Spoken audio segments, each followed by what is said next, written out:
Hello friends, ಇವತ್ತು ನಾವು ಈ ವಿಡಿಯೋದಲ್ಲಿ ಏನು ನೋಡೋಣ ಅಂದರೆ ಗೌರ್ಮೆಂಟ್ ಆಟೋನಮಸ್ ಕಾಲೇಜ್ ಕಲಬುರಗಿ. ಯಾವುದು? Government autonomous college Kalaburagi. ಈ ಕಾಲೇಜಲ್ಲಿ ಏನು ಮಾಡ್ತಾ ಇದ್ದಾರೆ ಅಂದರೆ PG ಸ್ಟೂಡೆಂಟ್ಸ್ ಅಡ್ಮಿಷನ್ ನೋಟಿಫಿಕೇಶನನ್ನು ಬಿಟ್ಟಿದ್ದಾರೆ.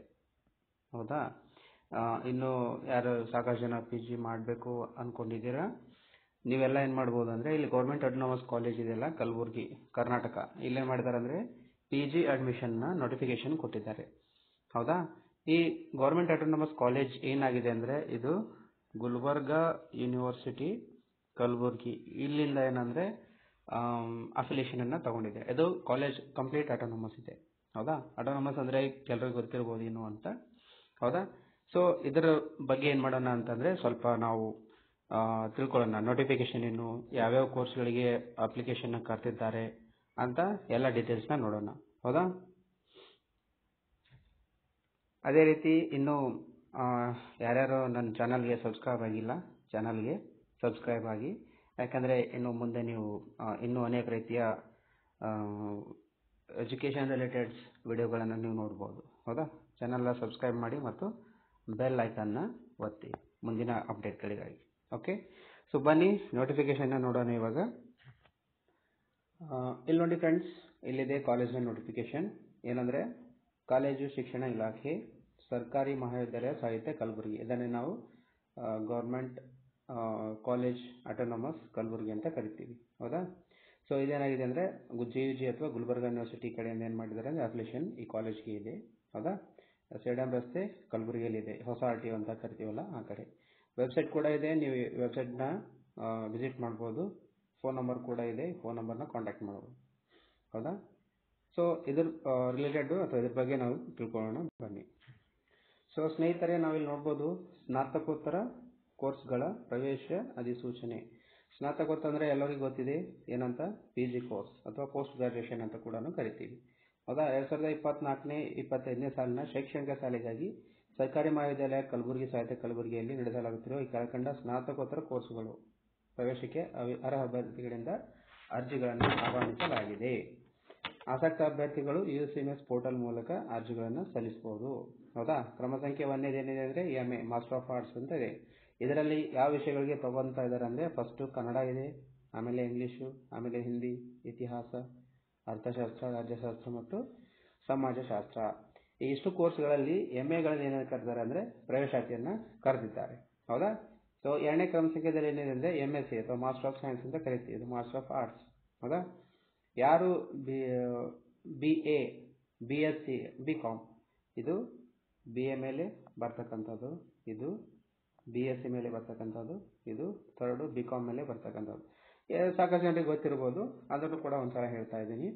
ಎರಡನೇ ನಾವು ನೋಡೋಣ, BScಯಲ್ಲಿ ಯಾವ ಕೋರ್ಸ್ ಇದೆ ಅಂದರೆ ಭೌತಶಾಸ್ತ್ರ ಅಥವಾ ಫಿಸಿಕ್ಸ್ ಅಂತ ಕರಿತೀವಿ, ಗಣಿತ ಅಥವಾ ಮ್ಯಾಥಮೆಟಿಕ್ಸ್ ಅಂತ ಕರಿತೀವಿ, ಗಣಕ ವಿಜ್ಞಾನ ಇದನ್ನು ಕಂಪ್ಯೂಟರ್ ಸೈನ್ಸ್ ಅಂತ ಕೂಡ ಕರಿತೀವಿ, ಪ್ರಾಣಿಶಾಸ್ತ್ರ ಇದನ್ನು ಝೂಯಾಲಜಿ ಅಂತ ಕೂಡ ಕರಿತೀವಿ, ಸೂಕ್ಷ್ಮ ಜೀವಶಾಸ್ತ್ರ ಅಂದರೆ ಮೈಕ್ರೋಬಯಾಲಜಿ ಅಂತ ಕರಿತೀವಿ, ಶಾರ್ಟ್ ಆಗಿ ನಾವು MB ಅಂತ ಬರೀಬೋದು. ಹೌದಾ? ಈ ಇಷ್ಟು ಕೋರ್ಸ್ಗಳಲ್ಲಿ ಏನು ಮಾಡಿದ್ದಾರೆ ಅಂದರೆ MA ಮತ್ತು MSc ಕರೆದಿದ್ದಾರೆ. MComನಲ್ಲಿ ಒಂದೇ ಬರ್ತಕ್ಕಂಥದ್ದು ನನಗೆ ಅನ್ಸೋ ಮಟ್ಟಿಗೆ, ಅಥವಾ ನನಗೆ ತಿಳಿದಂಗೆ MComನಲ್ಲಿ MCom ಮಾಸ್ಟರ್ ಆಫ್ ಕಾಮರ್ಸ್ ಒಂದೇ ಬರೋದು, ಅದರಲ್ಲಿ ವಿಷಯಗಳೇನು ಇಲ್ಲ ಅನಿಸುತ್ತೆ ನನಗೆ. ಹೌದಾ? ಸೊ ಯಾರಿಗಾದರೂ ಗೊತ್ತಿದ್ರೆ ಕಮೆಂಟ್ ಬಾಕ್ಸಲ್ಲಿ ತಿಳಿಸಿ. ಹೌದಾ? ಸೊ ಇವಾಗ ನೋಡ್ತೀವಿ ಯಾವ ವಿಷಯದಲ್ಲಿ ಯಾವ್ಯಾವ ಸಬ್ಜೆಕ್ಟ್ಗಳನ್ನ ಕರೆದಿದ್ದಾರೆ ಅಂತ. ಈಗ ಪ್ರಮುಖ ದಿನಾಂಕಗಳನ್ನು ನೋಡೋಣ ನಾವು. ಮೊದಲನೇದಾಗಿ ಆನ್ಲೈನ್ ಅರ್ಜಿ ಸಲ್ಲಿಕೆ ಪ್ರಾರಂಭವಾಗುವ ದಿನಾಂಕ ಯಾವುದಂದರೆ 12/9/2024 ಇಲ್ಲಿಂದ ಸ್ಟಾರ್ಟ್ ಆಗ್ತಾ ಇದೆ. ಅಂದರೆ 12 ತಾರೀಕು ಅಂದರೆ ನಾವು ಯಾವುದು ಗುರುವಾರದಿಂದ ಪ್ರಾರಂಭವಾಗಿದೆ. ಆನ್ಲೈನಲ್ಲಿ ಅರ್ಜಿ ಸಲ್ಲಿಸಲು ಕೊನೆಯ ದಿನಾಂಕ ಯಾವುದು ಅಂದರೆ 30 ತಾರೀಕು, 30/9/2024. ಇದು ಸ್ಟಾರ್ಟಿಂಗು, ಇದು ಎಂಡು. ಹೌದಾ? ಸಂಬಂಧಿಸಿದ ದಾಖಲೆಗಳು ದೃಢೀಕೃತ ಪ್ರತಿಗಳೊಂದಿಗೆ ಅರ್ಜಿ ಮುದ್ರಿತ ಪ್ರತಿ ಕಾಲೇಜು ಕಚೇರಿಗೆ ಸಲ್ಲಿಸಲು ಅಂತಿಮ ದಿನಾಂಕ. ಅಂದರೆ ನೀವು ಅಪ್ಲಿಕೇಶನ್ ಹಾಕಿರ್ತೀರಾ, ಅಪ್ಲಿಕೇಶನ್ ಹಾಕಿದ ಮೇಲೆ ಫೀಸು ಕಟ್ಟಿರ್ತೀರ, ಫೀಸ್ ಕಟ್ಟಾದ್ಮೇಲೆ ನಿಮ್ಮದು ಒಂದು ಸೆಟ್ ಏನಿದೆಯಲ್ಲ ಡಾಕ್ಯುಮೆಂಟ್ಸು ಸೆಟ್ಟು, ಅಥವಾ 2 ತೊಗೊಳ್ಳಿ 3 ತೊಗೊಳ್ಳಿ, ನೀವು ಎಷ್ಟು ಸೆಟ್ ಮಾಡ್ಕೊತೀರಾ ಅಷ್ಟು ನಿಮಗೆ ಬೆನಿಫಿಟ್ಟು. ನನಗನ್ಸೋ ಮಟ್ಟಿಗೆ ಮಿನಿಮಮ್ ಒಂದು 4 ಸೆಟ್ ಮಾಡಿ ಇಟ್ಕೊಳ್ಳಿ. ಒರಿಜಿನಲ್ ಬಿಟ್ಟು, ಯಾಕಂದರೆ ಇದು ಮುಂದೆ ನಿಮ್ಗೆ ಹೆಲ್ಪ್ ಆಗುತ್ತೆ. ಒರಿಜಿನಲ್ ಬಿಟ್ಟು 4 ಸೆಟ್ಟು ಜೆರಾಕ್ಸ್ ಮಾಡಿ ಇಟ್ಕೊಳ್ಳಿ. ನಿಮ್ಮ ಕಾಪಿ ಏನೇನಿದೆ ಎಲ್ಲ, ಫೀಸ್ ಕಟ್ಟಿದೆ, SLC ಅಲ್ಲಿ, PUC ಅಲ್ಲಿ, ಡಿಗ್ರಿ ಅಲ್ಲಿ, ಅಥವಾ ಇನ್ಕಮ್ ಕಾಸ್ಟ್ ಆಗಿರಲಿ, ಯಾವ್ಯಾವ ಡಾಕ್ಯುಮೆಂಟ್ಸ್ ಕೊಟ್ಟಿರ್ತೀರ ಎಲ್ಲ ಡಾಕ್ಯುಮೆಂಟ್ಸು ಕೂಡ ಏನು ಮಾಡ್ಬೇಕಂದ್ರೆ 4 ಸೆಟ್ಟು ಜೆರಾಕ್ಸ್ ಮಾಡಿ ಇಟ್ಕೊಳ್ಳಿ. ಅದ್ರ ಜೊತೆ ಫೋಟೋನು ಕೂಡ ಎಕ್ಸ್ಟ್ರಾ ತಗೊಂಡಿಟ್ಕೊಳ್ಳಿ, ಪೋರ್ಟ್ರೇಟ್ ಫೋಟೋಸ್. ಹೌದಾ? ಸೊ ಇಷ್ಟು. ಇನ್ನು ಮುಂದೆ ನಾವು ಈ ಕಾಲೇಜಿಗೆ ಅರ್ಜಿ ಹೆಂಗೆ ಸಲ್ಲಿಸಬೇಕು ಅಂತ ಅದನ್ನು ನೋಡೋಣ. ಸಾಕಷ್ಟು ಜನರಿಗೆ ಗೊತ್ತಿರ್ಬೋದು, UCMS ಅಲ್ಲಿ ಇವಾಗ ಏನು ಮಾಡ್ತಾ ಇದ್ದಾರೆ ಅಂದರೆ ಗೌರ್ಮೆಂಟ್ದವರು ಅರ್ಜಿ ಸಲ್ಲಿಕೆಗೆ ಕರೆದು ಬಿಟ್ಟಿದ್ದಾರೆ. ಹೌದಾ? ಸೊ ಅದನ್ನು ಒಂದು ಸಲ ನೋಡ್ಬಿಡೋಣ ಪ್ರೊಸೀಜರ್ ಹೆಂಗಿದೆ ಅಂತ. ಓಕೆನಾ? PG ಸ್ಟೂಡೆಂಟ್ ಅಪ್ಲಿಕೇಶನ್ ಪ್ರೊಸೀಜರ್ ಅಂತ ಇದೆ, ಇದನ್ನು ನೋಡೋಣ ಯಾವ ಥರ ಕರೆದಿದ್ದಾರೆ ಅಂತ. ಸೊ ಇಲ್ಲಿ ನೋಡಿ ಫ್ರೆಂಡ್ಸ್, ನಿಮ್ಗೆ ಕಾಣ್ಬೋದು ಹೆಂಗಿದೆ ಅಂದರೆ PG admission details 24-25 procedure for submitting application in UCMS by the student. ಹೌದಾ? ಸೊ PG ಅಡ್ಮಿಷನ್ಗೆ ಯಾರ್ಯಾರು ತಗೋಬೇಕಂತ ಇದ್ದೀರಾ ಈ ಅಕಾಡೆಮಿಕ್ ಇಯರಲ್ಲಿ, ನಿಮಗೆ ಇಲ್ಲಿ ಪ್ರೊಸೀಜರನ್ನು ತಿಳಿಸ್ಕೊಡಲಾಗಿದೆ. ಹೌದಾ? UCMS ಅಲ್ಲಿ ನೀವು ಹೇಗೆ ಅಪ್ಲಿಕೇಶನ್ ಹಾಕಬೇಕು ಅಂತ ಅದನ್ನು ನಾನು ನೋಡೋಣ. ಇಲ್ಲಿ ನೋಡಿ ಫ್ರೆಂಡ್ಸ್, ಮೊದಲನೇದಾಗಿ ಇಲ್ಲೊಂದು ಲಿಂಕ್ ಕೊಟ್ಟಿದ್ದಾರೆ, ಏನಂದರೆ UCMS Karnataka.Government.in ಅಂತೇಳಿ. ಇದು ನಿಮ್ಗೆ ಲಿಂಕ್ ನೆನಪಿಲ್ಲ ಅಂದ್ರೂ ಪರವಾಗಿಲ್ಲ, ಡೈರೆಕ್ಟ್ ನೀವು UCMS ಅಂತ ಗೂಗಲಲ್ಲಿ ಟೈಪ್ ಮಾಡ್ಬೋದು. ಹೌದಾ? UCMS ಅಂತ ಗೂಗಲಲ್ಲಿ ಟೈಪ್ ಮಾಡ್ಬೋದು. UCMS ಅಲ್ಲಿ ಈ ಗೂಗಲ್ UCMS ಅಂತ ಟೈಪ್ ಮಾಡಿದರೆ ಈ ರೀತಿ ಒಂದು ಬಾಕ್ಸ್ ಬರುತ್ತೆ. ಆ ಬಾಕ್ಸ್ನಲ್ಲಿ ನೀವು ಅದನ್ನು ಕ್ಲಿಕ್ ಮಾಡಿದರೆ ಮುಂದೆ ನಿಮಗೆ ಡೀಟೇಲ್ಸ್ ಕರ್ಕೊಳ್ಳುತ್ತೆ. ಅದಾದಮೇಲೆ ಏನು ಮಾಡ್ಬೇಕಂದ್ರೆ ಅದರಲ್ಲಿ ಕ್ಯಾಂಡಿಡೇಟ್ ನ್ಯೂ ರಿಜಿಸ್ಟ್ರೇಷನ್ ಅಂತಿದೆ. ಈ ನ್ಯೂ ರಿಜಿಸ್ಟ್ರೇಷನು ಕಂಪ್ಲೀಟಾಗಿ ಈ ನ್ಯೂ ಕ್ಯಾಂಡಿಡೇಟ್ ರಿಜಿಸ್ಟ್ರೇಷನ್ ಏನಿದೆ ಅಂದರೆ ಒಂದು ಬಾಕ್ಸ್ ಇರುತ್ತೆ UCMS ವೆಬ್ಸೈಟಿಗೆ ಹೋದಾಗ. ನೀವು ಇಲ್ಲಿ ಲಾಸ್ಟಿಗೆ ಕೆಳಗಡೆ ಇರುತ್ತೆ ನ್ಯೂ ಕ್ಯಾಂಡಿಡೇಟ್ ರಿಜಿಸ್ಟ್ರೇಷನ್ ಅಂತ 2 ಬಾಕ್ಸ್ ಇರುತ್ತೆ. ಆ ಬಾಕ್ಸಿಗೆ ಹೋಗಿ ನ್ಯೂ ಕ್ಯಾಂಡಿಡೇಟ್ ರಿಜಿಸ್ಟ್ರೇಷನ್ ಅಂತ ಅಲ್ಲಿ ಕ್ಲಿಕ್ ಮಾಡಬೇಕು. ಅದಾದಮೇಲೆ ನಿಮ್ಮ ಡೀಟೇಲ್ಸ್ ಏನಿದೆ ಎಲ್ಲ ಏನು ಮಾಡ್ಬೇಕಂದ್ರೆ ಫಿಲ್ ಮಾಡ್ಕೊಬೇಕು. ಅದಾದಮೇಲೆ ಏನಾಗುತ್ತೆ, ರಿಜಿಸ್ಟ್ರೇಷನ್ ID ಏನಾಗುತ್ತೆ ನಿಮಗೆ ಕ್ರಿಯೇಟ್ ಆಗಿಬಿಡುತ್ತೆ. ಆ ರಿಜಿಸ್ಟ್ರೇಷನ್ IDನ ನೀವು ಒಂದು ಕಡೆ ಬರ್ಕೋಬೋದು. ಎಕ್ಸಾಂಪಲ್ ಹೇಳ್ಬೋದು ಅಂದರೆ 1 2 3 4 5 ಅಂತ ಹಿಂಗೆ ರಿಜಿಸ್ಟ್ರೇಷನ್ ID ಇರುತ್ತೆ. ಇವಾಗ ನೋಡಿ ಫ್ರೆಂಡ್ಸ್, ಇದು ಸ್ಯಾಂಪಲ್ ಇದೆ. ಹೌದಾ? ನೀವು ನಾರ್ಮಲ್ ಆಗಿ ಗೂಗಲ್ ಓಪನ್ ಮಾಡಿದಾಗ ನಿಮಗೆ ಇಲ್ಲಿ ಅಥವಾ ಈ ಕಡೆ ಏನು ಮಾಡುತ್ತೆ ಸರ್ಚ್ ಬಾಕ್ಸ್ ಸಿಗುತ್ತೆ. ಅಲ್ಲಿ UCMS ಕರ್ನಾಟಕ ಅಂತ ಟೈಪ್ ಮಾಡಿದರೆ ಈ ರೀತಿ ಆದಂಥ ಒಂದು ಕೆಳಗಡೆ ಏನು ಮಾಡುತ್ತೆ ನಿಮಗೆ UCMS ಪೋರ್ಟಲ್ ತೆಕ್ಕೊಳ್ಳುತ್ತೆ. ಇಲ್ಲಿ ಫಸ್ಟ್ ನೀವು ಏನು ಮಾಡ್ಬೇಕಂದ್ರೆ ಇಲ್ಲಿದೆ ನೋಡಿ ನ್ಯೂ ಕ್ಯಾಂಡಿಡೇಟ್ ರಿಜಿಸ್ಟ್ರೇಷನ್, ಇಲ್ಲಿ ಏನು ಮಾಡ್ಬೇಕಂದ್ರೆ ನೀವು ಕ್ಲಿಕ್ ಮಾಡಬೇಕು. ಹೌದಾ? ಇಲ್ಲಿ ಕ್ಲಿಕ್ ಮಾಡಿದ ಮೇಲೆ ನೆಕ್ಸ್ಟ್ ಸ್ಟೆಪ್ ಏನು ಬರುತ್ತೆ ಅಂದರೆ ಇದರಲ್ಲಿ ಇಲ್ಲಿದೆ ನೋಡಿ, ನೆಕ್ಸ್ಟ್ ಸ್ಟೆಪ್ಪು ಈ ಥರ ಬರುತ್ತೆ. ಹೌದಾ? ಇದರಲ್ಲಿ ನೀವು ಏನೇನು ಸೆಲೆಕ್ಟ್ ಮಾಡ್ಕೋಬೇಕು ಅಂತಂದರೆ ಫಸ್ಟು ನಿಮ್ಮ ಪರ್ಸನಲ್ ಡೀಟೇಲ್ಸ್ನ ತುಂಬಬೇಕು. ನಿಮ್ಮ ಪರ್ಸನಲ್ ಡೀಟೇಲ್ಸ್ ಏನೇನಿದೆ ಅಂತ, ಪ್ರೋಗ್ರಾಮ್ ಲೆವೆಲ್ ಏನಿದೆ, ನೀವು PGಗೆ ಅಪ್ಲೈ ಮಾಡ್ತಾ ಇದ್ದೀರಾ ಅಂದರೆ ಪೋಸ್ಟ್ ಗ್ರಾಜುಯೇಷನ್ಗೆ. ಅದಾದಮೇಲೆ ಏನು ಮಾಡ್ಬೇಕಂದ್ರೆ ಆಧಾರ್ ವ್ಯಾಲಿಡೇಷನ್ ಮಾಡಬೇಕು. ಆಧಾರ್ ವ್ಯಾಲಿಡೇಷನ್ ಅಂದರೆ ಕ್ಯಾಂಡಿಡೇಟ್ ನೇಮ್ನ ಆಧಾರ್ ಕಾರ್ಡ್ ಅಲ್ಲಿ ಏನಿದೆ ಅದನ್ನು ಹಾಕಬೇಕು. ಈ ಎಕ್ಸಾಂಪಲ್ ನಾವು ಒಂದು ಹೆಸರು ನೋಡಬೇಕಾದ್ರೆ ಏನಂದರೆ ರಾಜ್ ಅಂತ ಇದೆ ಅಂತ ತಿಳ್ಕೊಳ್ಳಿ. RAJ. ಈ ರಾಜ್ ಅಂತ ಏನು ಹೆಸರಿದೆಯಲ್ಲ ಈ ಹೆಸರು ಆಧಾರ್ ಕಾರ್ಡಲ್ಲಿ ಸೇಮ್ ಇರಬೇಕು. ಆಧಾರ್ ಕಾರ್ಡ್ನ ಹಾಕಬೇಕು. ಅದಾದಮೇಲೆ ಇಲ್ಲಿ ಮೊಬೈಲ್ ನಂಬರ್ನ ಹಾಕಬೇಕು. ಮೊಬೈಲ್ ನಂಬರ್ ಹಾಕಿದ ಮೇಲೆ ವ್ಯಾಲಿಡೇಟ್ ಆಧಾರ್ ಮೇಲೆ ಕ್ಲಿಕ್ ಮಾಡಬೇಕು. ಹೌದಾ? ಆಧಾರ್ ವ್ಯಾಲಿಡೇಟ್ ಅಂತ ಕ್ಲಿಕ್ ಮಾಡಿದ ಮೇಲೆ ನಿಮಗೆ ಇನ್ನೊಂದು ನೆಕ್ಸ್ಟ್ ಪೇಜ್ ಹೋಗುತ್ತೆ. ಆ ನೆಕ್ಸ್ಟ್ ಪೇಜಲ್ಲಿ ನಿಮ್ಮ ಆಧಾರ್ ಕಾರ್ಡ್ ನಂಬರ್ ಹಾಕಬೇಕು. ಎಷ್ಟು? 12 ಅಂಕಿಯ ಆಧಾರ್ ಕಾರ್ಡ್. ಎಷ್ಟು? 12 ಅಂಕಿ ಒಂದು ಆಧಾರ್ ಕಾರ್ಡ್ನ ನೀವು ಹಾಕಬೇಕು. ಅದಾದಮೇಲೆ ನಿಮಗೆ OTP ಸಬ್ಮಿಷನ್ ಬರುತ್ತೆ. OTP ಹಾಕಿದ ಮೇಲೆ ನೆಕ್ಸ್ಟ್ ಪ್ರೊಸೀಜರ್ ಬರುತ್ತೆ. ಆಧಾರ್ ಕಾರ್ಡ್ ವ್ಯಾಲಿಡೇಟ್ ಆದಮೇಲೆ ನೆಕ್ಸ್ಟ್ ಪ್ರೊಸೀಜರ್ ನೋಡೋಣ ಬನ್ನಿ. ಆಧಾರ್ ವ್ಯಾಲಿಡೇಷನ್ ಆದಮೇಲೆ ನೆಕ್ಸ್ಟ್ ಕರ್ನಾಟಕ PU ಬೋರ್ಡ್. ಹೌದಾ? ಕರ್ನಾಟಕ PU ಬೋರ್ಡಲ್ಲಿ ಕರ್ನಾಟಕ PU ಬೋರ್ಡ್ ಡೀಟೇಲ್ಸ್ ಇಲ್ಲೇನು ಹಾಕ್ಬೇಕಂದ್ರೆ ರಿಜಿಸ್ಟ್ರೇಷನ್ ನಂಬರ್ ಹಾಕ್ಬೇಕು ನಿಮ್ಮದು. ಹೌದಾ? PU registration number. ಈಗ ನೀವು ಯಾವ ಇಯರಲ್ಲಿ ಪಾಸ್ ಆಗಿರುತ್ತೆ ಆ ಇಯರ್ ನಂಬರ್ ಇರುತ್ತೆ, ಅದನ್ನು ಇಲ್ಲಿ ತುಂಬಬೇಕು. ಹೌದಾ? ಈ ತುಂಬಿದಾದ್ಮೇಲೆ ಕಂಪ್ಲೀಷನ್ ಇಯರ್ ಏನಾಗಿದೆ ಅಂದರೆ ಈಗ ನೀವು ಮಾರ್ಚಲ್ಲಿ ಎಕ್ಸಾಮ್ ಬರೆದು ಪಾಸ್ ಆಗಿರ್ತಾರೆ PU, ಅಲ್ಲಿ ಏನು ಮಾಡ್ಬೇಕಂದ್ರೆ MAR ಕಂಪ್ಲೀಟಾಗಿ ಮಾರ್ಚ್ ಅಂತ ಬರೀಬಾರ್ದು, MAR ಅಂತ ಬರೆದು ನೀವು ಯಾವ ಇಯರಲ್ಲಿ ಪಾಸ್ ಆಗಿರ್ತೀರ. 2023 ಇದ್ದರೆ 23, 22 ಇದ್ದರೆ 22, 21 ಇದ್ದರೆ 21, ಈ ರೀತಿಯಾಗಿ ನೀವು ಅದನ್ನು ಬರಿತಾ ಹೋಗಬೇಕು. ಅಲ್ಲಿ ಬರೆದಾದ್ಮೇಲೆ ಫೆಚ್ ಮಾಡಬೇಕು. ಫೆಚ್ ಮಾಡುವಾಗ ಏನಂದರೆ ನಿಮ್ಮ ಡೇಟಾ ಸ್ಪೀಡಾಗಿದ್ದರೆ ಬೇಗ ಏನಾಗುತ್ತೆ ಅಂದರೆ ಇಲ್ಲಿ ನಿಮ್ಮ ಹೆಸರನ್ನು ತಗೊಳುತ್ತೆ. ಅಲ್ಲಿ ಇಲ್ಲಾಂದರೆ ಸ್ವಲ್ಪ ಟೈಮ್ ತಗೊಳುತ್ತೆ. ಈ ಫೆಚ್ ಮಾಡಿದ ಮೇಲೆ ನೀವು 2 to 5 ಸೆಕೆಂಡ್ನ ವೇಟ್ ಮಾಡಬೇಕು. ಹೌದಾ? 2 to 5 ಸೆಕೆಂಡ್ಸ್ ವೇಟ್ ಮಾಡಿದ್ಮೇಲೆ ಏನಾಗುತ್ತೆ ಆ ಡೀಟೇಲ್ಸಲ್ಲಿ ತಗೊಳುತ್ತೆ. ಅದಾದಮೇಲೆ ಏನು ಮಾಡ್ಬೇಕಂದ್ರೆ ನಿಮ್ಮ ಜೆಂಡರು ಮೇಲ್ ಇದೆಯಾ ಅಥವಾ ಫಿಮೇಲ್ ಇದೆಯಾ ಅದನ್ನು ಹಾಕೊಳ್ಳಿ.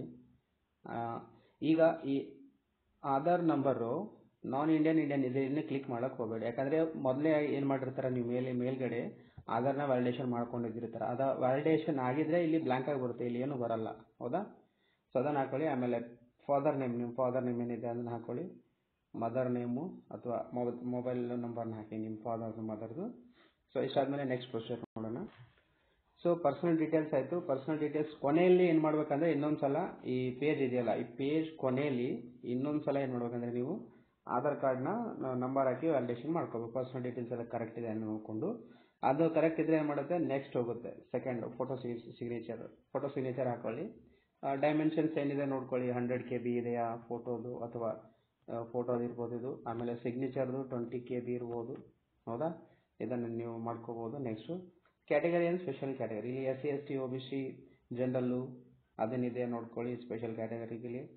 ಮತ್ತು ಕೋಟಾ ಡೀಟೇಲ್ಸ್ ಏನಿದೆ ನೋಡ್ಕೊಳ್ಳಿ. ಕೋಟಾ ಅಂದರೆ ಇದು ಸ್ಪೋರ್ಟ್ಸ್ ಇರ್ಬೋದು, NCC ಇರ್ಬೋದು, NSS ಇರ್ಬೋದು, ಸ್ಕೌಟ್ಸ್ ಇರ್ಬೋದು, ಗೈಡ್ಸ್ ಇರ್ಬೋದು. ಆ ಕೋಟಾನ ಫಿಲ್ ಮಾಡ್ಕೊಳ್ಳಿ. Next previous education details, SSLC ಅಥವಾ ನಿಮ್ಮದು ಡಿಗ್ರಿದು ಏನಿದೆ ಅಲ್ಲಿ ಅದೇನು ಮಾಡ್ಕೋಬೇಕಂದ್ರೆ ನೀವು ಡೀಟೇಲ್ಸ್ನ ಫಿಲ್ ಮಾಡ್ಕೋಬೇಕು. ಹೌದಾ? ನೀವು ಫೈನಲ್ ಆಗಿ ಕಂಪ್ಲೀಷನ್ ಮಾಡಿದ ಮೇಲೆ ನೀವು ಫೈನಲ್ ಸಬ್ಮಿಷನ್ ಅಂತ ಇರುತ್ತೆ, ಅಲ್ಲಿ ಒಂದು ಬಾಕ್ಸ್ ಇರುತ್ತೆ. ಬಾಕ್ಸ್ ಮೇಲೆ ಕ್ಲಿಕ್ ಮಾಡ್ಕೊಂಡಾಗ ನಿಮ್ಮದು ರಿಜಿಸ್ಟ್ರೇಷನ್ ID ಮತ್ತು ಪಾಸ್ವರ್ಡ್ ಕ್ರಿಯೇಟ್ ಆಗಿರುತ್ತೆ. ಪಾಸ್ವರ್ಡು ಆಲ್ರೆಡಿ ನೀವೇ ಇಟ್ಕೊಂಡಿರ್ತೀರಾ. ಹೌದಾ? ರಿಜಿಸ್ಟರ್ ನಂಬರ್ ಮಾತ್ರ ನಿಮಗೆ ಡಿಸ್ಪ್ಲೇ ಆಗೋದು. ರಿಜಿಸ್ಟ್ರೇಷನ್ ನಂಬರು ಡಿಸ್ಪ್ಲೇ ಆಗಿರುತ್ತೆ. ಪಾಸ್ವರ್ಡ್ನ ನೀವೇ ಇಟ್ಕೊಂಡಿರ್ಬೋದು. ಏನಂತಂದರೆ ಎಕ್ಸಾಂಪಲು ಈಗ ರಾಜ್ ಅಂತ ಒಬ್ಬ ವ್ಯಕ್ತಿ ಏನು ಮಾಡ್ತಾ ಇದ್ದಾನೆ ಅಂದರೆ ಅಪ್ಲಿಕೇಶನ್ ಹಾಕ್ತಾ ಇದ್ದಾನೆ. ಅವನ ಅಪ್ಲಿಕೇಶನ್ದು ID ಏನಂದರೆ ರಾಜ್ @ ಏನಿಡ್ಬೋದು 1 2 3 4 5 6 ಅಥವಾ ಏನಾದರೂ ಇಟ್ಕೊಳ್ಳಿ, 7 8 9 ಏನಾದರೂ ಇಟ್ಕೊಳ್ಳಿ. ಇದು ನಾನು ನಿಮಗೆ ಎಕ್ಸಾಂಪಲ್ ಪರ್ಪಸ್ ಮಾತ್ರ ಹೇಳ್ತಾ ಇದ್ದೀನಿ. ಹೌದಾ? ನೀವು ಬೇಕಾದರೆ ಬೇರೆ ಏನು ಬೇಕಾದರೂ ಪಾಸ್ವರ್ಡ್ನ ಇಟ್ಕೋಬೋದು. ಹೌದಾ? ರಿಜಿಸ್ಟ್ರೇಷನ್ ID ಸಬ್ಮಿಟ್ ಅಂತ ಕ್ಲಿಕ್ ಮಾಡಿದ ಮೇಲೆ ಅಲ್ಲಿ ನಿಮ್ಗೆ ಏನು ಬರುತ್ತೆ, ಅಲ್ಲೊಂದು ಬಾಕ್ಸ್ ಬರುತ್ತೆ. ಆ ಬಾಕ್ಸ್ನ ಕ್ಲಿಕ್ ಮಾಡ್ಕೊಳ್ಳಿ. ಅಥವಾ ನಿಮಗೆ SMS ಅಥವಾ ಇಮೇಲ್ಗೆ ಏನಾಗುತ್ತೆ, 2 ಮೆಸೇಜ್ ಬಂದ್ಬಿಡುತ್ತೆ. ಏನು, ರಿಜಿಸ್ಟ್ರೇಷನ್ ID. ಅದು ಬಂದಿಲ್ಲ ಅಂದರೆ ಇಲ್ಲಿಂದ ಏನು ಮಾಡಿ ಸ್ಕ್ರೀನ್ಶಾಟ್ ತೊಗೊಳ್ಳಿ ಅಥವಾ ಫೋಟೋನ ಹಾಕ್ಕೊಳ್ಳಿ. ಹೌದಾ? ಇಲ್ಲ ಒಂದು ಕಡೆ ಪೇಜ್ ಮೇಲೆ ಬರೆದಿಟ್ಕೊಳ್ಳಿ. ಅಷ್ಟಾದಮೇಲೆ ಏನು ಮಾಡಬೇಕು, ನಿಮಗೆ ಯೂಸರ್ ನೇಮ್ ಗೊತ್ತು, ಯೂಸರ್ ನೇಮ್ ಅಂದರೆ ರಿಜಿಸ್ಟರ್ ನಂಬರು. ನೆಕ್ಸ್ಟು ಪಾಸ್ವರ್ಡು ಈಗ ಹೇಳಿದಲ್ಲ ರಾಜ್ @ 1 2 3 ಅಂತ, ಅದು 2 ಹಾಕೋದು. ಇಲ್ಲಿ ಇನ್ನೊಂದು ನೀವು ಮೇನ್ ಅಂದರೆ ಇಲ್ಲಿ ಸ್ಟೂಡೆಂಟ್ ಅಂತ ಫಸ್ಟ್ ಕ್ಲಿಕ್ ಮಾಡ್ಕೋಬೇಕು. ಹೌದಾ? ಅಲ್ಲಿ ಕೆಲವೊಮ್ಮೆ ಏನಾಗುತ್ತೆ, ಸ್ಟೇಟ್ ಅಡ್ಮಿನ್ ಬರುತ್ತೆ, ಯೂನಿವರ್ಸಿಟಿ ಬರುತ್ತೆ, ಕಾಲೇಜ್ PG ಬರುತ್ತೆ, KSU ಬರುತ್ತೆ. ಇದು ಯಾವುದನ್ನು ಕ್ಲಿಕ್ ಮಾಡ್ಕೋಬಾರ್ದು. ಯಾಕಂದರೆ ನೀವು ಸ್ಟೂಡೆಂಟ್ ಆಗಿದ್ರೆ ಸ್ಟೂಡೆಂಟ್ ಇದ್ದಿದ್ದು ಮಾತ್ರ ಕ್ಲಿಕ್ ಮಾಡ್ಕೋಬೇಕು. ಅದು ಕ್ಲಿಕ್ ಮಾಡಿದ ಮೇಲೆ ಇನ್ನೊಂದು ಇಲ್ಲಿ ರೆಗ್ಯುಲರ್ ಸ್ಟೂಡೆಂಟ್ ಅಂತ ಹಾಕೋಬೇಕು. ರೆಗ್ಯುಲರ್ ಸ್ಟೂಡೆಂಟ್ ಅಂತ ಹಾಕೊಂಡು ಯೂಸರ್ ನೇಮು ಪಾಸ್ವರ್ಡ್ ಹಾಕಿದರೆ ಅದಾದಮೇಲೆ ಕ್ಯಾಪ್ಚಾ ಒಂದು ಎಂಟ್ರಿ ಮಾಡ್ಕೋಬೇಕು. ಕ್ಯಾಪ್ಚಾ ಎಂಟ್ರಿ ಮಾಡಿಕೊಂಡು ಲಾಗಿನ್ ಅಂತ ಮಾಡಿದರೆ ನಿಮಗೇನಾಗುತ್ತೆ, ನೆಕ್ಸ್ಟ್ ಪೇಜು ಓಪನ್ ಆಗುತ್ತೆ. ಇಲ್ಲಿ ನೋಡಿ ನೆಕ್ಸ್ಟ್ ಪೇಜು ಈ ಥರ ಬರುತ್ತೆ. ಇಲ್ಲಿ ಅಂದರೆ ಏನಂದರೆ ನಿಮ್ಮ ಹೆಸರು ಇಲ್ಲಿದೆ ನೋಡಿ, ನಿಮ್ಮ ಹೆಸರು ಇಲ್ಲಿ ಮಹೇಶ್ ಅಂತ ಇದೆ ಒಂದು ಹೆಸರು. ಮಹೇಶ್ ನೀವು ಯಾರು ಹೆಸರು ಹಾಕಿರ್ತಾರೆ ಅದನ್ನು ಮತ್ತೆ ಯಾರು ಸ್ಟೂಡೆಂಟ್ ಅವರು ಇರ್ತಾರೆ ಅವ್ರದ್ದು. ಅದಾದಮೇಲೆ ವೆಲ್ಕಮ್ ಟು USMS ಇದನ್ನು ನೋಡ್ಕೊಳ್ಳಿ. ಇಲ್ಲಿ ಹೋಮ್ ಇದೆ, ಅಡ್ಮಿಷನ್ಸ್ ಇದೆ, ರಿಪೋರ್ಟ್ಸ್ ಇದೆ, ಹೆಲ್ಪ್ ಡೆಸ್ಕ್ ಇದೆ. ಹೌದಾ? ಅದಾದಮೇಲೆ ವೆಲ್ಕಮ್ ಟು USMS ಅಂತ ಬಂದಾಗ ಈಗೇನು ಮಾಡಿದರೆ, ಎಷ್ಟೊತ್ತು ಮಾಡಿದ್ದು ನೀವು ಬರೀ ಪ್ರೊಫೈಲ್ನ ಕ್ರಿಯೇಟ್ ಮಾಡಿದ್ದೀರಾ. ನೆಕ್ಸ್ಟ್ ಏನು ಮಾಡಬೇಕಂದ್ರೆ ನೀವು ಅಪ್ಲಿಕೇಶನ್ನ ಕ್ರಿಯೇಟ್ ಮಾಡಬೇಕು. ಹೌದಾ? ಕ್ರಿಯೇಟ್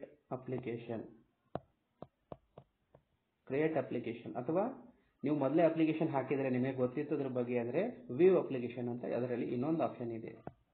ಇಲ್ಲಿ ಕೆಳಗಡೆ ನೋಡಿ ವ್ಯೂ ಅಪ್ಲಿಕೇಶನ್ನು, ಕ್ರಿಯೇಟ್ ಅಪ್ಲಿಕೇಶನ್. ನೀವು ಅಪ್ಲಿಕೇಶನ್ ಹಾಕಿಲ್ಲ ಅಂದರೆ ಕ್ರಿಯೇಟ್ ಮಾಡಬೇಕು. ನೀವು ಹಾಕಿದ್ದನ್ನು ನೋಡಬೇಕು ಅಂತಂದರೆ ವ್ಯೂ ಅಪ್ಲಿಕೇಶನ್ ಅಂದರೆ ಅದರಲ್ಲೇ ಬರುತ್ತೆ 2. ಹೌದಾ? ಇಲ್ಲಿ ನೋಡಿ ನೀವು ಕ್ರಿಯೇಟ್ ಅಥವಾ ವ್ಯೂ ಎಕ್ಸಿಸ್ಟಿಂಗ್ ಅಪ್ಲಿಕೇಶನ್ ಮೇಲೆ ಕ್ಲಿಕ್ ಮಾಡಿದಾಗ ಏನಾಗುತ್ತೆ ಅಂದರೆ ಈ ರೀತಿ ನಿಮಗೆ 1 2 3 4 5 ಇದು ಬರುತ್ತೆ ಆಪ್ಷನ್ಸ್ ಅಥವಾ ಆಯ್ಕೆಗಳಂತ ಕರಿತೀವಿ ಅದಕ್ಕೆ.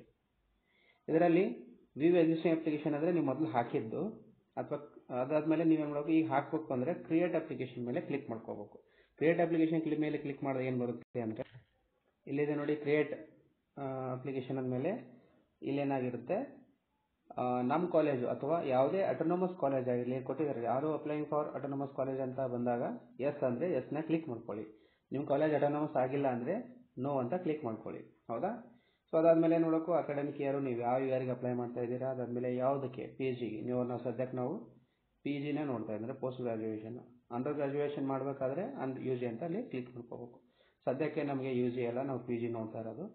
ಪಿ ಜಿನ ಕ್ಲಿಕ್ ಮಾಡ್ಕೊಳ್ಳಿ. ಯೂನಿವರ್ಸಿಟಿ ಯಾವುದು ಅಂದರೆ ಗುಲ್ಬರ್ಗ ಯೂನಿವರ್ಸಿಟಿ. ಈ ಗೌರ್ಮೆಂಟ್ ಕಾಲೇಜ್ ಆಟೋನಮಸ್ ಕಲಬುರಗಿ ಏನಿದೆಯಲ್ಲ, ಇದು ಗುಲ್ಬರ್ಗ ಯೂನಿವರ್ಸಿಟಿ ಅಂತ ಬರ್ತಕ್ಕಂಥದ್ದು. ಹೌದಾ? ಸೊ ಅದಾದಮೇಲೆ ಇಲ್ಲಿ ಪ್ರೋಗ್ರಾಮ್ ನೇಮ್ನ ಚೂಸ್ ಮಾಡ್ಕೊಳ್ಳಿ. ಈ ಪ್ರೋಗ್ರಾಮ್ ನೇಮಲ್ಲಿ ಏನಿರುತ್ತೆ ಅಂದರೆ ನೀವು ಯಾವ್ದು ತೊಗೊತಾ ಇದ್ದೀರಾ ಅಥವಾ ಯಾವ್ದು ತೊಗೊತಾ ಇದ್ದೀರಾ ಅದನ್ನು ನೀವು ನೋಡ್ಕೋಬೇಕು. ಹೌದಾ? ಎಮ್ ಎ ಇದ್ದರೆ M A master of arts ಮಾಡ್ಕೊಳ್ಳಿ. ಎಸ್ ಸಿ ಇದ್ದರೆ ಮಾಸ್ಟರ್ ಆಫ್ ಸೈನ್ಸ್ ಮಾಡ್ಕೊಳ್ಳಿ. ಕಾಮ್ ಇದ್ದರೆ ಮಾಸ್ಟರ್ ಆಫ್ ಕಾಮರ್ಸ್ ಇಲ್ಲಿ ಪ್ರೋಗ್ರಾಮ್ ನೇಮಲ್ಲಿ. ಅದಾದಮೇಲೆ ಡಿಸಿಪ್ಲೈನ್ ನೇಮ್ ಅಂದರೆ ಇಲ್ಲಿ ಕಾಮ್ ಅಂದರೆ ಕಾಮರ್ಸ್ ಒಂದೇ ಬರುತ್ತೆ. ಹೌದಾ? ಎದಲ್ಲಿ ಡಿಫ್ರೆಂಟ್ ಆಗಿ ಬರುತ್ತೆ. ಎ ಕನ್ನಡ ಆಗಿರ್ಬೋದು, ಹೌದಾ, ಇಂಗ್ಲೀಷ್ ಆಗಿರ್ಬೋದು, ಹಿಂದಿ ಆಗಿರ್ಬೋದು, ಉರ್ದು ಆಗಿರ್ಬೋದು, ಅದೇ ಥರ.